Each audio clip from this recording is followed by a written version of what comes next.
बिस्मिल्लाहिर्रहमानिर्रहीम। अस्सलामुअलैकुम। मैं आपको कहानी सुनाना शुरू करूं इससे पहले आप मेरे चैनल को सब्सक्राइब करें और नए आने वालों से गुजारिश है कि बेल आइकॉन के बटन को जरूर दबाएं ताकि मेरी हर वीडियो आप तक आसानी से पहुंच सके। नदीम की शहर में जूतों की दुकान थी। उसके 2 बच्चे थे और एक बीवी। माँ बाप बचपन में ही फौत हो चुके थे। बीवी के भी कोई खास लंबी चौड़ी रिश्तेदारी ना थी। बहनें थी, शादीशुदा थी, भाई कोई था नहीं। माँ और बाप उसकी भी शादी के बाद इंतकाल कर गए। अब ना तो कोई खास रिश्तेदार बीवी का था और ना ही शोहर का। नदीम की जूतों की दुकान थी। वो अपने शहर से जूतों की दुकान में अच्छे खासे पैसे कमा लेता और अच्छा खासा गुजारा हो रहा था। वक्त और हालात अल्लाह तबारिक ताला के हाथ में होते हैं। उनके पास बैंक बैलेंस भी था, मकान भी काफी अच्छे बने हुए थे, एक छोटी सी टूटी फूटी सी गाड़ी भी थी और मोटरसाइकिल भी। फिर एक दिन अचानक काम से घर आया और शाम के वक्त ऐलान हो गया कि लॉकडाउन हो चुका है। कोरोना की वजह से, लॉकडाउन की वजह से उनकी दुकान बंद हो गई क्योंकि अब दुकान खोलने का ऑर्डर तक ना था।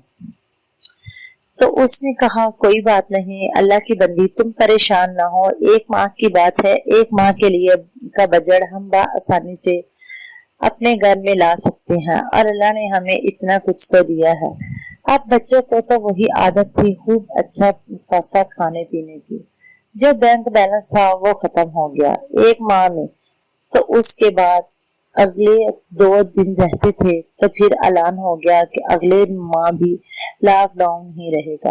अब जो गाड़ी थी वो उसने बेच दी। कहने लगा जब मैं घर से बाहर ही नहीं जाता तो गाड़ी क्या जरूरत, और घर में बैठे बैठे गाड़ी वाले सारे पैसे भी खा लिए। इसके बाद फिर लॉकडाउन का ऐलान हो गया तो उसने अपना मोटरसाइकिल भी बेच दिया। अब उसकी बीवी ने कहा कि हमारा गुजारा कैसे होगा, हर माह एक ना एक चीज बेच देते हैं, इस तरह तो हमारे घर की कोई चीजें नहीं रहेगी। कहने लगा तुम परेशान ना हो। वैसे तो दिल ही दिल में वो खूब सोचता कि मेरे साथ क्या बनता जा रहा है। अच्छा खासा वक्त गुजर रहा था और मैं दिन ब दिन जमीन पर आता जा रहा हूँ। यही बातें सोचते सोचते एकदम से उसे हार्ट अटैक आ गया। तो डॉक्टर को बुलाया। डॉक्टर ने कहा कि अटैक आया है और अटैक खूब खतरनाक है। बीवी बहुत ज्यादा परेशान हुई और खूब रोई। फिर डॉक्टर के पास ले गई। डॉक्टर ने कहा फलां रिपोर्ट करानी है, फलां रिपोर्ट करानी है, फलां जगह से करवानी है। कभी वो बीवी कहीं जाकर रिपोर्ट करवाती और कभी कहीं जाकर अपने शोहर की रिपोर्ट करवाती। कोई और भी खास रिश्तेदार ना था जो उनकी मदद करता। भाई मदद करते हैं, बहनें तो खुद बेगाने घर में होती हैं और बहनों के घर वैसे भी उनका कोई खास आना जाना ना था क्योंकि ये बहनें भी उसकी बीवी की सकी ना थी। माँ से मतरेई थी, बाप से सकी थी, उनके साथ उनका कोई खास लेन देन ना था, इसलिए वो भी उसके घर में ना आई। अब उसकी बीवी के पास तो पहले ही पैसे ना थे, ऊपर से ये पैसे लगने लगे। अब घर में परेशानी के अलावा और कुछ ना था। वो सोचती कि मेरे साथ क्या हो रहा है। इधर बच्चे भी खाने पीने की चीजें मांगते, कभी कपड़े और कभी जूते। बीवी उन्हें बार बार समझाती कि बेटा इस तरह तुम लोग हमें परेशान ना किया करो, तुम्हारे पापा की सेहत पहले ही ठीक नहीं है। लेकिन बच्चे थे, बच्चे तो ना समझ होते हैं, वो एक बार तो चुप कर जाते लेकिन वो बाय आकर अपनी चीजें, जरूरत की चीजें मांगते। ट्यूशन में जाते थे, माँ ने ट्यूशन से भी रोक लिया कि बेटा घर में ही रहा करो। बच्चे खूब खुश हो गए कि अब हम पढ़ने तो बिल्कुल नहीं जाएंगे, पापा के साथ खेला करेंगे। अब पापा भी परेशान रहता था। फिर पापा से कहते पापा हमें झूले दिलवा कर लाओ, पापा हमें आइसक्रीम खाने के लिए जाना है, पापा हमें नए कपड़े दिलवाओ, पापा नए जूते चाहिए। पापा खूब परेशान होता। जब बच्चे मांगते तो उसी वक्त पहले ले जाया करता था, लेकिन अब वो मजबूर और बेबस हो चुका था। कहने लगे पापा हमारी गाड़ी कहाँ गई, चलिए हमारी गाड़ी को लेकर आओ, हमें गाड़ी पर घूमने के लिए जाना है।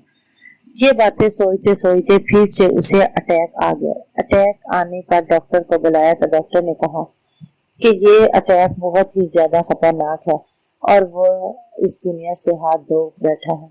अब उन बच्चों का क्या बना। जब उनका वालिद सर से उठ गया। बीवी बेसहारा हो गई। जो चीजें थी वो पहले ही बेच चुकी थी, अब कोई चीज भी ना रही थी। कफन दफन और बाकी चीजों के लिए भी पैसे की जरूरत थी। उसने फौरन ही अपने कानों से बालियां उतारी और कहा, वैसे भी मैं तो बेवा हो चुकी हूँ, ये बालियां मेरे हक की नहीं है। उसने बालियां उतारी और अपने बहनोई यानी अपनी बहन के शोहर को दी और कहा, इन्हें बेचकर कफन दफन का इंतजाम कर दो। वो बालियां बेचकर उन्हें कफन दफन का इंतजाम कर दिया गया। पहले ही घर में कुछ खास ना था और वही वही कसर इधर चली गई। अब बच्चे बेसहारा हो गए। कुछ दिनों के बाद ईद आ गई। बच्चे खूब रोए और कहते, मम्मा पापा को बुलाओ, हमें पापा के साथ खेलना है, हमें कोई चीज नहीं चाहिए। शायद हम पापा से कपड़े मांगते थे, इसीलिए पापा हमसे नाराज होकर चले गए हैं। पापा से हमें कोई चीज नहीं चाहिए।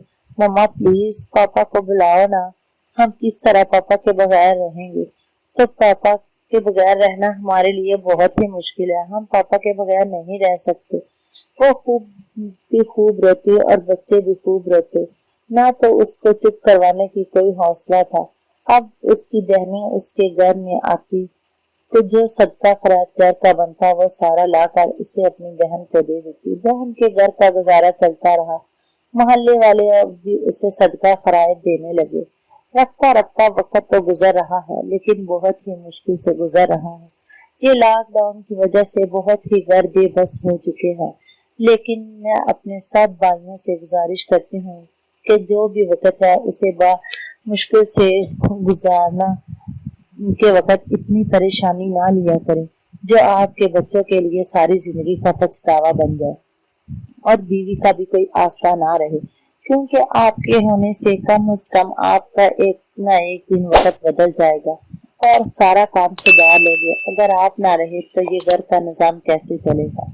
आप हमेशा बड़े ही एहतियात से काम लिया करें और हिम्मत से काम लिया करें, ताकि कोई भी ये ना हो कि आपके ऊपर डबल बोझ पड़ जाए और आपके पिछले पछताते ही रह जाए। मेरी कहानी सुनने का शुक्रिया। मिलेंगे नए कहानी में नए सबक के साथ। अल्लाह।